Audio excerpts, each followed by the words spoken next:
এত হচ্ছে না কিছু না। দেখে যাই তো আয়া পরদিন সকাল ভালো যাবে, ঠিক আছে? এদিক সেদিক করলে উঠতে মেরালাম নাম নামে গেটটা হল, একটু খোলাই আছে। গেটটা পুরোটা হল। এটা খুলে তুমি কি করবা? গাড়িটা ঢুয়া কোন আমরা কি গাড়ি নিয়ে আইছি নাকি আমরা রিকশা নিয়ে আইছি? রিক্সাওয়ালার কাছে রিক্সাটা গাড়ি, এটা এখন আমার গাড়ি। আমি গাড়ি গ্যারেজে ঢুয়াম, তারপর যাইম। আগুন লাগেছো, এই গাড়ি ঢুকাবো কেন ভিতরে?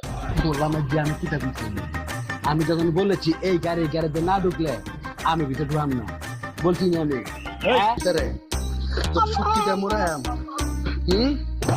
বাড়ি আইতে নাই তখন শুরু করছে। আমি তো কিছু করি নাই, তুমি আমারে বলতেছো কেন? এই গাড়ি গ্যারেজে না ঢুকলে আমি এবার ঢুকতাম না। তুমি এমন করতেছো, করো না আমার লাগে। আল্লাহ আল্লাহ রে। গেট হলো, গেট খোলা যাবে না।